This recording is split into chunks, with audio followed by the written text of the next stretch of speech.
Apa hukumnya seorang istri mengangkat rahimnya untuk ber-KB?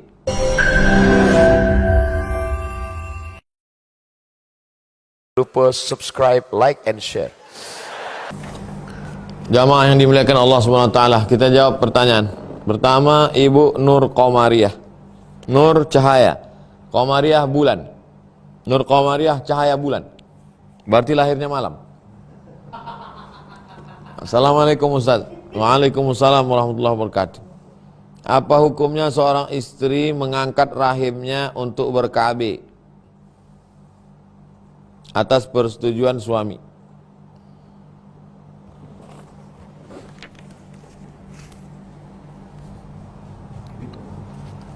KB.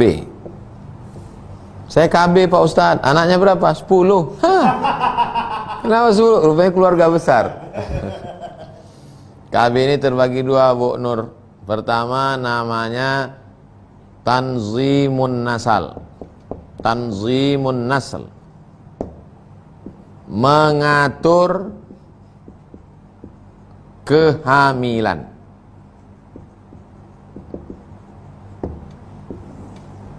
Yang kedua namanya Tahdid Nasl, membatasi kehamilan.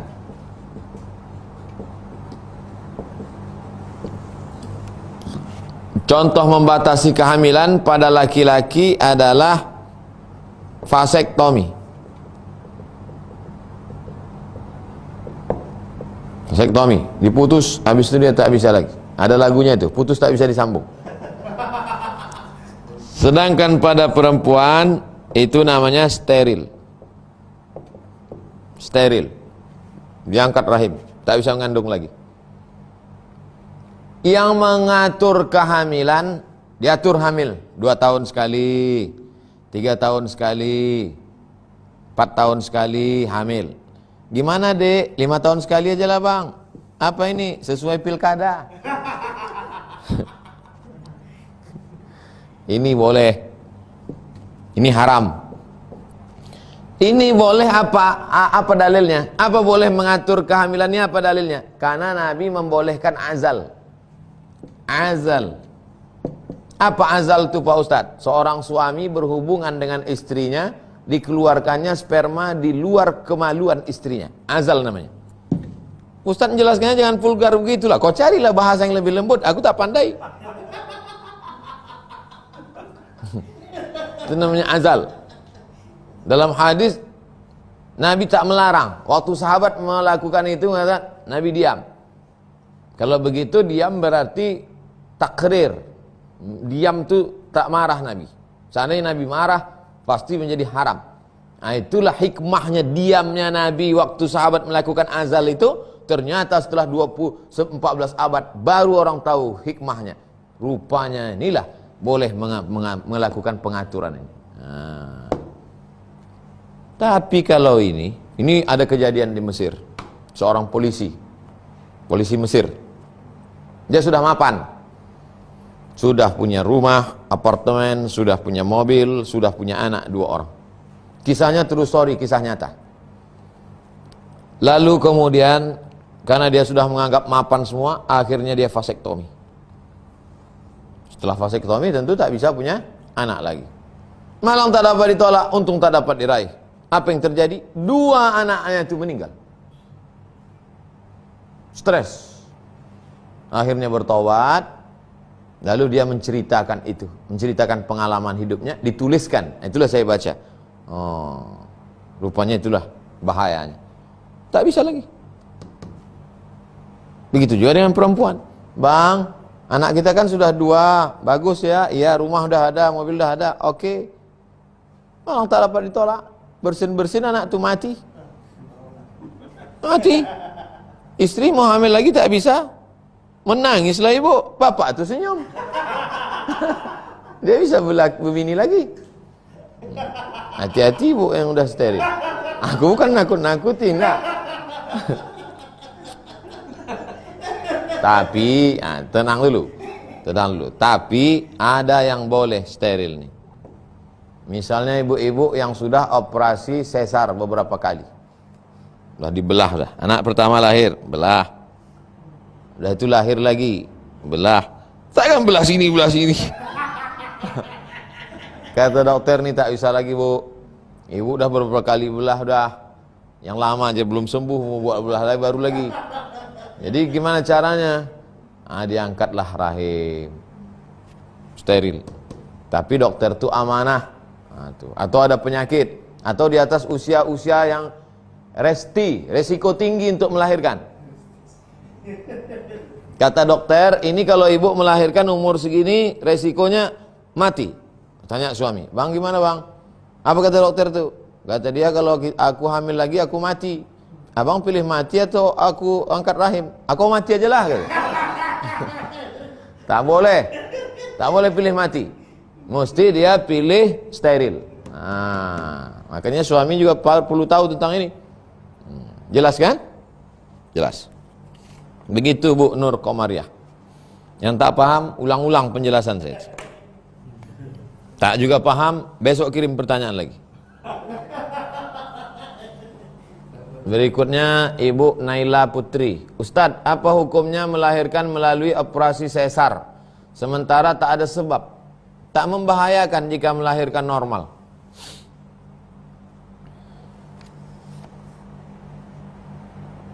Al-aslu fil asya al-ibahah. Hukum segala sesuatu, hukum aslinya ibahah, boleh. Sampai dia haram kalau ada dalil. Yang tak boleh itu memaksakan kelahiran sebelum masanya. Anak ini kata dokter lahirnya nanti. Kapan lahirnya? Lahirnya nanti bulan Maret. Bulan Maret baru lahir. Dipaksa oleh ibu ini, dia tak jadi tidak mau anak itu dioperasi itu juga. Tolonglah Pak Dokter, operasi sekarang. Kata dokter ini sebulan lagi baru lahir. Enggak, saya mau sekarang. Kenapa? Mau nyari tanggal 20 bulan 2 2020. Hanya nyari angka cantik. Ini tak boleh. Kemudian yang kedua ada unsur tabzir di situ. Ada salah satu penelitian di Amerika, berapa duit yang terbuang percuma sia-sia padahal tak ada. Hukum aslinya ini kalau ada sebab yang membahayakan. Jadi saya baru tahunya itu adalah ketika dokter saya tanya, kata dokter, kalau sudah sakit 24 jam tak lahir-lahir anak, pilihannya ibu mati atau sesar. Baru boleh disesar. Hukumnya begitu. Tapi karena duit, ini lagi-lagi duit. Ada lagunya itu. Duit. Oleh sebab itu maka kalau memang ibu-ibu yang sedang hamil, usahakanlah dulu. Usahakan dulu. Udah tak sanggup lagi bang, kata dia. Kata sesar katanya, baru sesar. Kalau masih sanggup, makanya orang-orang tua dulu tuh waktu hamil tuh jangan banyak tidur siang, jangan banyak makan nasi, jangan banyak makan daun ubi, supaya anak itu jangan besar. Kalau anak itu besar, ini kerja hamil akan tidur, menguap tidur, tidur, menengok iklan TV tidur. Akhirnya anak itu besar dalam. Kalau udah besar, bisa dia keluar. Makanya orang-orang tua dulu tuh, menantu-menantu tuh dilarang tidur. Asal tidur semprot biji matanya. Karena kalau tidur siang anak besar. Tapi ada pula jenis perempuan, walaupun dia tidak tidur melek, anak itu tetap besar. Kenapa? Karena dia kena penyakit gula. Perempuan kalau dia kena penyakit gula, anak itu besar dalam. Wih, tahu juga Pak Ustaz nih. Dan pikir nih Ustaz ecek-ecek. Maka kata dokter ini karena ibu ini kena gula, ini mesti disesar. Tapi konsultasilah kepada dokter yang amanah. Dokternya suka pengajian, dokternya suka berkurban, dokternya suka berwakaf, dokternya baik, soleh. Bukan dokter yang materialistik. Dokter-dokter itu banyak masuk surga. Saya ceramah di Ikatan Dokter Indonesia. Tapi di neraka banyak juga.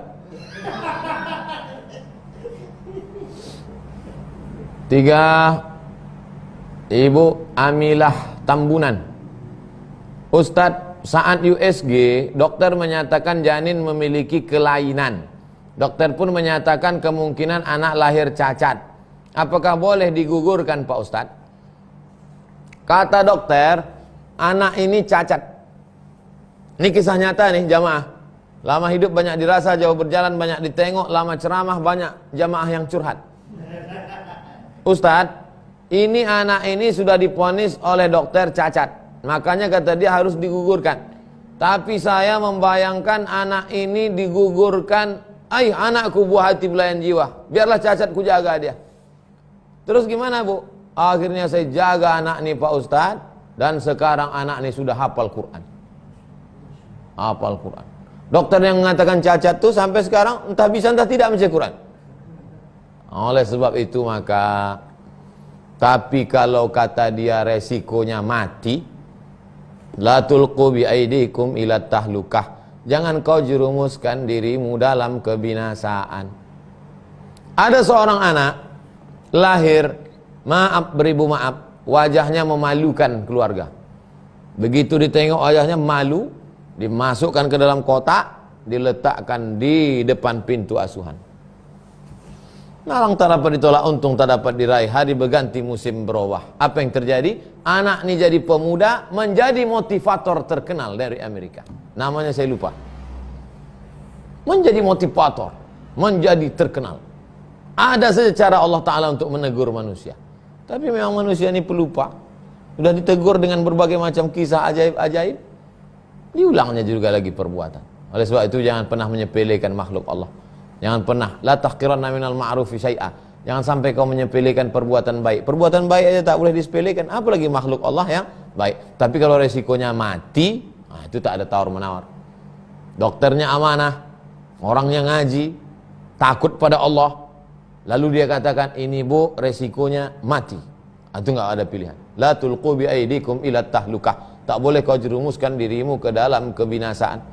Tapi kalau hanya sekedar prediksi-prediksi, maka sesungguhnya ini adalah ajaran orang barat, itu dia tak bertuhan, ateis. Jadi bagi dia makhluk itu asal ini sampah aja nih, nanti mati. Sedangkan kita meyakini engkau tidak pernah memilih anak itu menjadi anakmu, dan anak itu tidak pernah memilih engkau menjadi ibunya. Nih hati-hati. Inna ahadakum yajma'u khalquhu fi batni ummihi arba'ina yawman nutfah. Allah menciptakan manusia dalam rahim ibunya 40 hari dalam bentuk sperma. Tsumma yakunu 'alaqatan, 40 hari dalam bentuk darah. Tsumma yakunu mudghatan, 40 hari dalam bentuk daging. Tsumma yursalul malaku, kemudian dikirim malaikat. Datang malaikat membawa ruh, ditiupkan ke dalam rahim.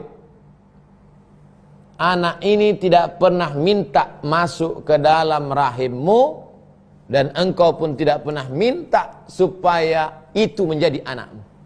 Makanya, lalu siapa yang menyesuaikan ini masuk ke rahim ini masuk ke rahim ini? Allah.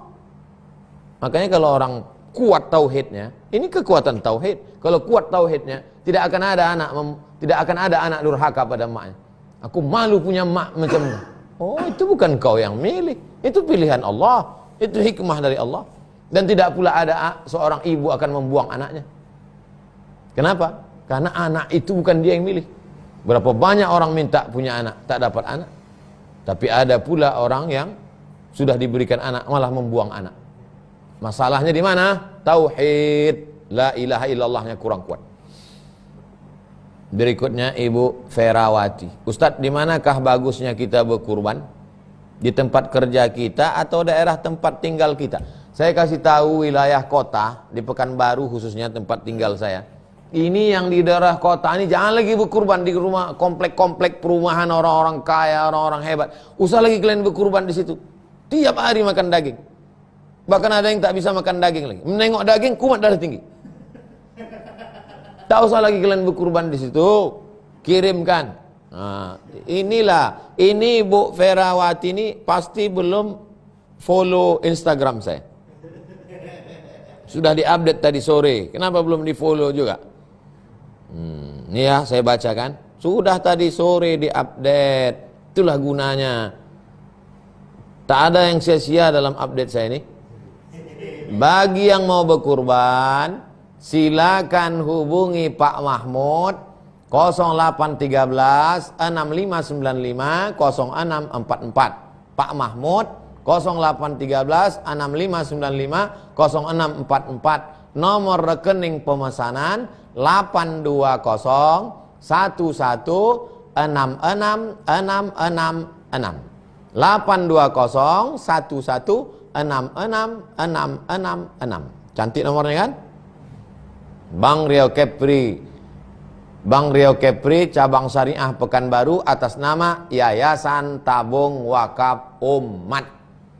Jangan lupa kode bank 119. Kode bank 119. Tambahkan angka 4 di akhir, nominal transfer. Contoh 2.500.000, di ujung tambahkan 004. Harga kurban 2,5 juta per orang. Nanti kurban Bapak Ibu, termasuk kurban Ibu Ferawati, akan dibawa ke suku Talang Mama, Melayu Tua, Kubu, dan masyarakat pinggiran kota yang tak pernah menengok daging. Kalaupun selama ini nengok daging, jauh, sayup-sayup, kecil, tipis, setipis keripik. Demikian, mudah-mudahan bermanfaat. Terima kasih. Assalamualaikum warahmatullahi wabarakatuh.